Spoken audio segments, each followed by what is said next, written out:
Dongeng tambah tahyul sama dengan omong kosong. Makanya di situ judulnya Matius, Markus, Lukas, Stefanus, Tetanus, Spiritus, Capticus. Bible Kristen fiksi, Bible Kristen itu palsu. Lapor. Memang begini fakta ilmiah, kajian. Kembali lagi di channel Kabar Baik. Pemirsa semua dimanapun Anda berada, semoga Anda dalam keadaan sehat dan tetap dalam pertolongan Tuhan Yesus Kristus. Kali ini saya hadir untuk menjelaskan pernyataan dari Yahya Waloni yang tidak benar alias perkataan yang bodoh terhadap Alkitab dan untuk mempengaruhi umat-umat Kristen atau orang-orang yang percaya kepada Tuhan Yesus Kristus. Agar jelas, mari kita menyimak pernyataan Yahya Waloni dalam video berikut. Makanya kalau ada orang kafir mau bantah kita, nggak usah bantah Al-Quran. Al-Quran bukan kitab pembanding. You pelajari Bible-mu, kitabmu, pelajari saja kitabmu. Insya Allah antum kaliber, antum qualified dalam pemahaman kitabmu, antum akan dekat dengan Islam. Belajar saja kitabmu, nggak usah belajar Al-Quran. Al-Quran ini bukan kitab pembanding. Al-Quran ini adalah kitab yang meluruskan segala yang bengkok-bengkok di dunia ini. Oke, pertama-tama saya berterima kasih kepada Bapak Yahya Waloni yang terhormat dan yang baik hati karena sudah membuat satu pernyataan yang bagus. Karena melalui pernyataan ini, Bapak akan memberikan pemahaman yang baik kepada umat Muslim dan semua orang Kristen yang ada di dunia ini. Pertama, menurut Bapak Yahya Waloni, supaya orang Kristen masuk Islam, dia harus mempelajari Alkitab, dan ini sangat bagus dan luar biasa. Saya ingin katakan kepada Bapak Yahya Waloni bahwa Islam yang sesungguhnya adalah orang Kristen. Kenapa? Karena orang Kristen adalah orang-orang yang sungguh menyembah kepada Allah yang benar. Orang Kristen adalah orang-orang yang bertakwa kepada Allah yang benar. Tanggapan pertama, Alkitab jelas mengajarkan bahwa satu, Allah itu Esa dari kitab Kejadian sampai Wahyu. Dua, Alkitab menjelaskan agar semua umat manusia beribadah atau menyembah kepada Allah yang benar. Ketiga, Alkitab menjelaskan bahwa manusia harus sepenuhnya bergantung kepada Allah. Tanpa bergantung kepada Allah, manusia itu tidak mempunyai tujuan hidup. Keempat, Alkitab menjelaskan bahwa manusia telah jatuh ke dalam dosa, jadi di dalam hati manusia tidak ada kebenaran sedikit pun. 6.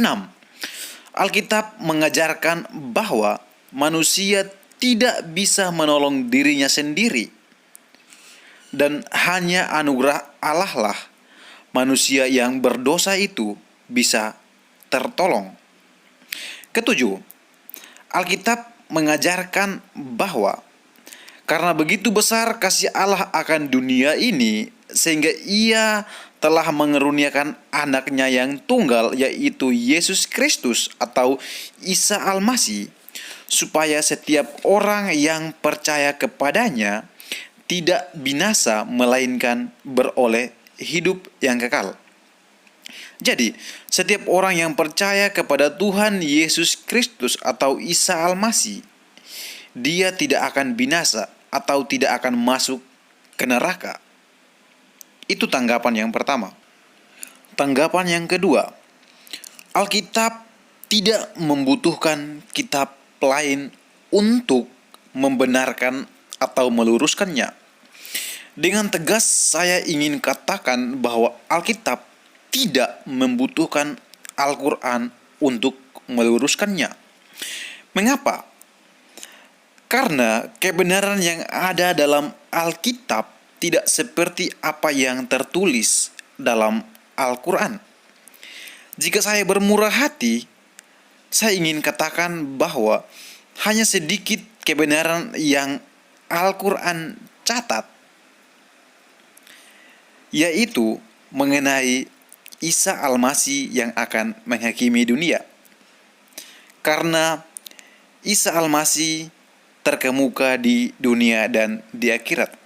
Tapi puji Tuhan, saya berharap melalui bagian kecil kebenaran tersebut, umat muslim dapat dicerahkan pikirannya bahwa hanya di dalam Tuhan Yesus Kristuslah atau di dalam Isa Al-Masihlah manusia bisa masuk surga. Jadi jelas Alkitab mengatakan bahwa siapapun itu yang tidak percaya kepada Allah dan tidak percaya kepada Yesus Kristus atau Isa Al-Masih pasti binasa. Atau mereka yang tidak percaya kepada Yesus Kristus atau Isa Al-Masih pasti masuk neraka. Maka saya ingin tegas mengatakan bahwa Yahya Waloni akan masuk neraka karena dia tidak percaya kepada Yesus Kristus atau tidak percaya kepada Isa Al-Masih sebagai Tuhan dan Juru Selamatnya. Pesan yang terakhir atau yang ketiga kepada teman-teman muslim, jangan pernah takut percaya kepada Yesus Kristus atau Isa Al-Masih sebagai Tuhan dan Juru Selamatmu, karena dialah yang akan menyelamatkan hidupmu. Kedua, jangan takut percaya kepada Isa Al-Masih atau Tuhan Yesus Kristus. Ada yang mengatakan bahwa kalau percaya kepada Yesus Kristus atau Isa Al-Masih berarti teman-teman Kristen. Tidak. Sebab Isa Al-Masih atau Yesus Kristus tidak membawa agama apapun di dunia ini. Jadi mulai hari ini jangan pernah takut mengambil keputusan untuk percaya kepada Yesus Kristus atau Isa Al-Masih sebagai Tuhan dan Juru Selamat, teman-teman. Sebelum mengakhiri video ini, saya ingin teman-teman muslim menyimak video berikut supaya memahami apa yang dijelaskan. Yang disebut kitab Safina, kitab kuning, kitab gundul.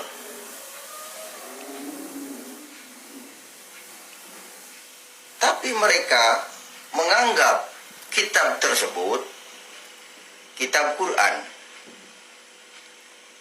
Inilah suatu pemahaman yang keliru. Dan kitab kuning tidak pernah dijelaskan oleh para kiai di masjid dan di pondok pesantren. Karangan siapa kitab kuning itu? Saya jelaskan.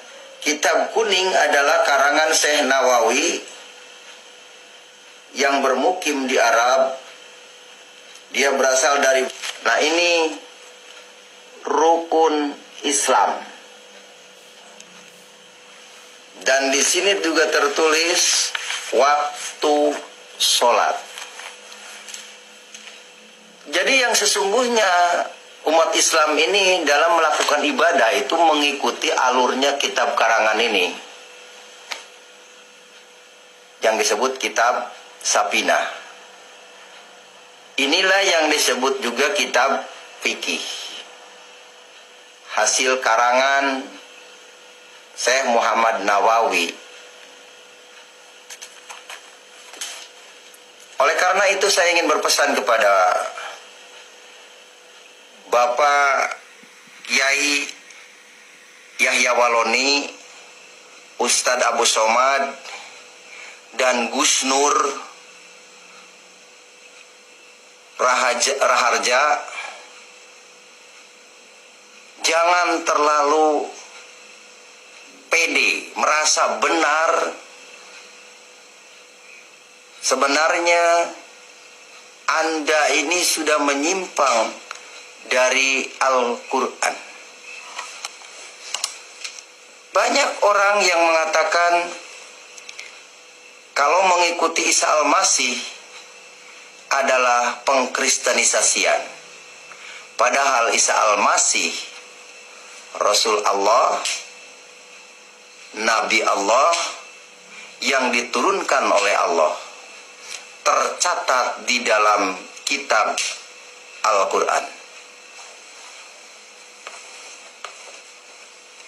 Inilah kitab Al-Quranul Karim yang dulu saya bawa ketika saya pulang hajian dari Mekah tahun 97.